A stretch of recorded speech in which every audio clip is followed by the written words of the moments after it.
Hello once again from Heirloom Books at 6239 North Clark Street in Chicago, Illinois. I'm Jeff Helgeson. In the incredibly thorough Bernard Shaw, the one-volume definitive edition, Michael Holroyd provides an extremely comprehensive portrait of the Irish playwright, novelist, critic, and political activist that fills this biography's 813 pages with highly detailed descriptions, rich anecdotes, and deep insight into how its subject's life and literary efforts intersected over a period of just a few years short of a century. Although born in Dublin on July 26th in 1856, George Bernard Shaw, Holroyd asserts, was considered Irish only outside of Ireland. The Protestant Shaws, the biographer explains, had come from Scotland and then moved to England before, in 1689, Captain William Shaw had come to fight in the Battle of the Boyne and then had been given a considerable land grant in Kilkenny, where, as landed gentry, the Shaws hunted and shot and fished. The eventual playwright's grandfather, along with having sired 15 children, became the High Sheriff of Kilkenny, and one of his sons, George Carr Shaw, married a woman named Bessie Gurley, who was 16 years younger than himself, creating a situation, according to Holroyd, in which a sheltered young woman married a much older man and got disinherited by her family because of her husband's reputation as a known drunkard, causing the couple and their children to live in strained economic circumstances until things became a bit more complex when a Catholic music teacher named George John Lee moved into the Shaw home with the married couple and their 2 daughters, raising a certain number of suspicions regarding the identity of George Bernard's biological father. In 1871, following only a brief period of formal education, at the age of 15, the future playwright and winner of the Nobel Prize for Literature became employed as an office boy in Dublin before 2 years later, his mother and sisters moved to London with Professor Lee, and then George Bernard came to join them in 1876 when his sister Agnes died of tuberculosis, taking employment in the Edison Telephone Company and beginning to make social acquaintances in that city, leaving George Carr Shaw behind in Dublin, where he died at the age of 70 in 1885, the same year, according to Holroyd, that his presumed son, at the age of 29, was introduced to sexual intimacy by a married, but estranged from her husband, friend of his mother named Jenny Patterson. Leaving the telephone company, Bernard Shaw, as he preferred to be called, apparently disassociating himself from both George Carr Shaw and Professor Lee, was largely supported by his mother for several years, but began ghostwriting articles for George Lee and later took employment as a freelance art and theater critic. About the time of becoming a vegetarian to save money on food, Shaw, unfortunately not believing in vaccination, contracted smallpox and then grew a beard to cover the facial scars that he subsequently developed. During the 1880s, Bernard Shaw wrote a series of 5 novels that were eventually published in serial form by a socialist magazine, and then began to attend meetings of a group seeking to search for truth in all matters affecting the interests of the human race.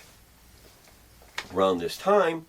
Shaw wrote a play in French that he later translated into English as Widowers' Houses, dealing with what it turns out to be is the romance of a pair of slum landlords. Reading Das Kapital by Karl Marx, Shaw further developed his socialist sensibilities, eventually becoming an active member of the Fabian Society, named for the Roman general who, through acts of delay and attrition, eventually defeated the superior invading forces of the Carthaginian general Hannibal, crossing the Alps with his elephants, and so on and so forth. As an active member of the Fabians, Bernard Shaw made speeches, wrote political pamphlets. He also continued writing plays, presumably as a way to get a broader audience for his ideas. During the early 1890s, these included The Philanderer, dealing with a man who claims, like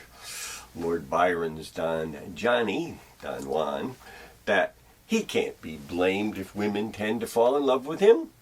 and Mrs. Warren's Profession, about a well-educated daughter of the female owner of a brothel who is told by her mother that prostitution is more the result of economic necessity than any moral failing, and that the cause of this circumstance just happens to be the limited prospects made available to women within Western civilization. Shaw's first major success came with the comedy Arms and the Man, taking its title from the beginning of the Roman poet Virgil's Aeneid. In it, a mercenary Swiss artillery officer serving in the Serbian army, who carried chocolates in his gun belt rather than bullets because he was typically deployed well behind the battle lines, is forced to seek sanctuary by sneaking into a young Bulgarian woman's bedroom after a reckless cavalry charge, like that of the ill-fated British Light Brigade, had succeeded due to a mistaken ammunition delivery, and the play ultimately ending with the marriage of the young woman to her chocolate cream soldier. By the late 1890s, Shaw had been elected to a municipal office in London, but then experienced health issues and was nursed by an extremely wealthy Irish Anglo woman named Charlotte Payne Townsend, who had previously proposed marriage to him. And then the devoted socialist and the millionaires were married during the month of June in 1898 by mutual agreement, beginning a celibate relationship that continued for the next 45 years until Charlotte's death in 1943, an arrangement, according to a magazine article by Arlene B. Tehan, which allowed the playwright to engage in numerous flirtations with a number of admiring married women, one named Molly Tompkin, resulting in what the Holroyd biography states may have been a chance for Shaw to celebrate his 71st birthday in the same way that he had celebrated his 29th. In total, George Bernard Shaw, GBS, as he came to term himself, wrote 62 stage plays in addition to his 5 novels and many many articles, political speeches, and pamphlets, in some instances using various journalistic pseudonyms as a way to increase his public notoriety by publishing highly antagonistic interviews that he had conducted with himself. The issues which Shaw most frequently addressed included social justice and economic disparities in society, women's rights of equality and political suffrage, and what he saw as an evolutionary life force that was present within the world. To varying degrees, with the use of a great deal of humor in presenting them, these ideas were expressed throughout Shaw's plays, some of the most notable which, in addition to those I've already mentioned, are The Man of Destiny, about a young Napoleon Bonaparte, You Never Can Tell, Devil's Disciple, in which, according to the Dell paperback edition back cover, a free-thinking young man clashes with the stiff moral code of Puritan New England. Caesar and Cleopatra, in which Caesar coaches a kittenish Cleopatra for womanhood and the throne of Egypt. Man and Superman, how he lied to her husband. Major Barbara, The Doctor's Dilemma,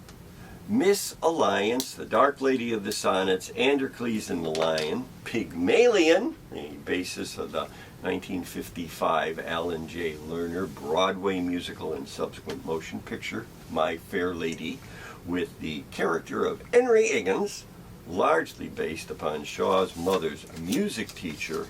and the possible biological father of her son, Heartbreak House, and St. Joan. Then, there were also such publications as Common Sense About the War from 1914,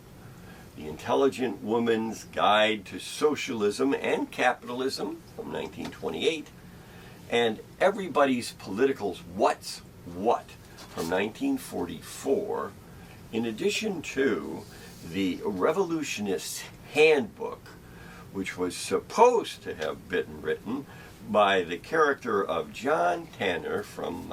Man and Superman. Awarded the Nobel Prize for Literature in 1925, George Bernard Shaw remained an active commentator upon life for the next 25 years, offering up such observations as, the golden rule is that there is no golden rule. Youth is wasted on the young. Lack of money is the root of all evil. And we're told that when Jehovah created the world, he saw that it was good. What would he say now? Always a very current consideration. Apparently having recognized, as also had William Butler Yeats and Lady Gregory with their Irish National Theatre, that more people would go to see a play than would ever read a nuanced, detailed political argument, Shaw explained in a 1898 preface to the publication of his work that he had consciously chosen to be applauded as the most humorously extravagant paradoxer in London, employing humor in his plays to further broaden their public appeal, while also offering direct comments upon the British public, such as the description of an audience that he offered by the Egyptian god Ra during the prologue to Caesar and Cleopatra. Peace! Be silent and hearken unto me, ye quaint little islanders. Give ear, ye men with white paper on your breasts, and nothing written thereon to signify the innocence of your minds. Hear me, ye women, who adorn yourselves alluringly and conceal your thoughts from your men, leading them to believe that ye deem them wondrous strong and masterful, whilst in truth ye hold them in your hearts as children without judgment. Shaw also often incorporated aspects of his biographical experience within his work, such as in Man and Superman, when, in the supposed response to a challenge to write a Don Juan play,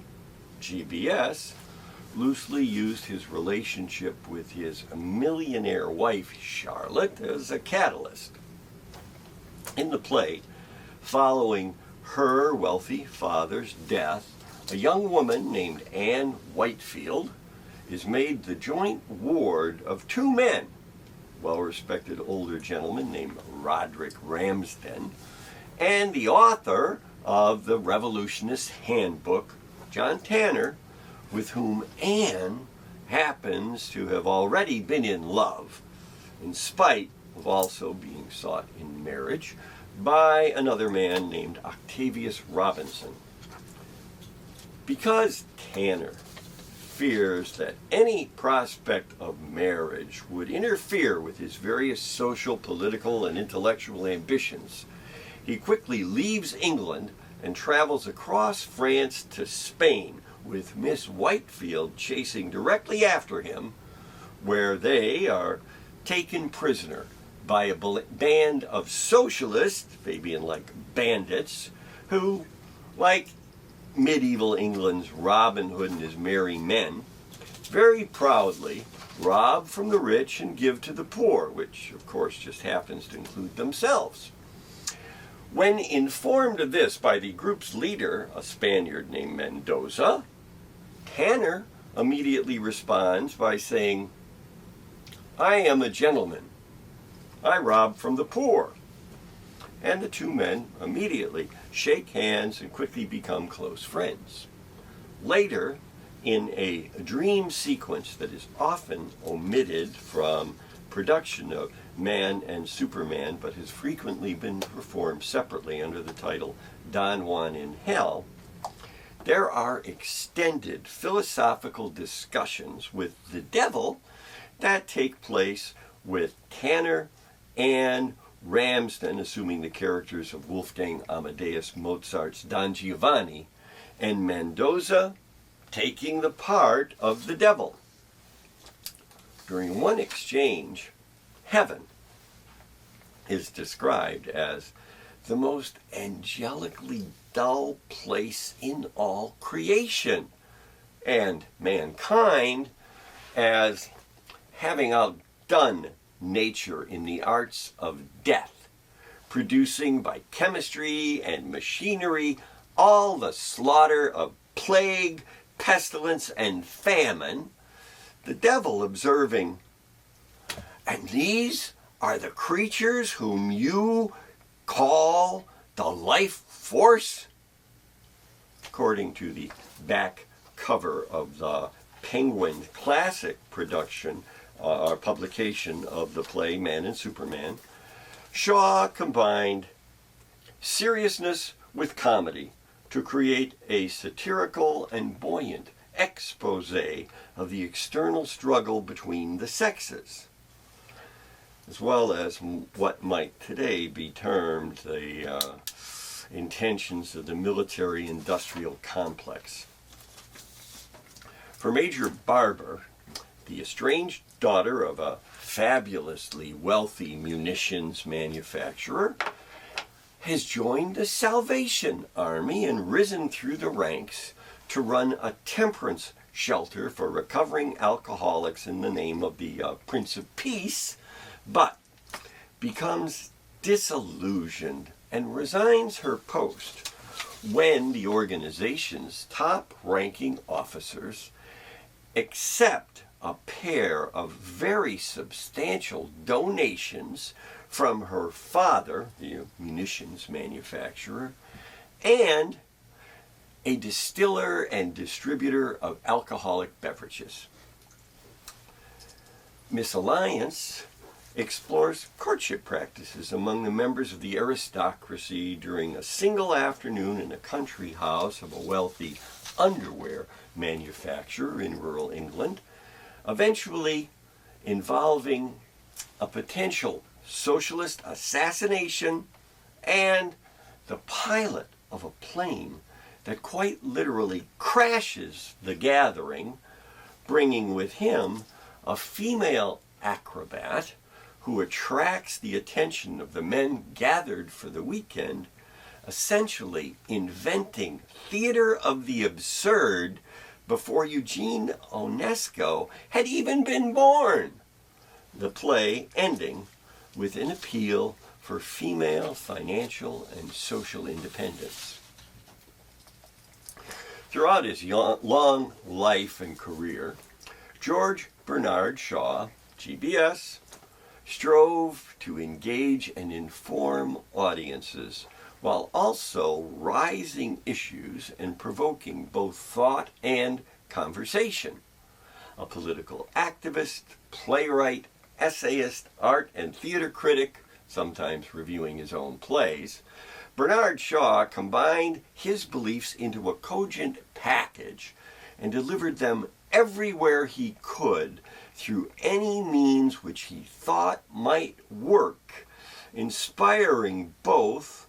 an annual Shaw Festival in Canada, Niagara-on-the-Lake, and a Shaw Society here in Chicago dedicated to the presentation of his work. I'm Jeff Helgeson. Heirloom Books is located at 6239 North Clark Street in Chicago, Illinois.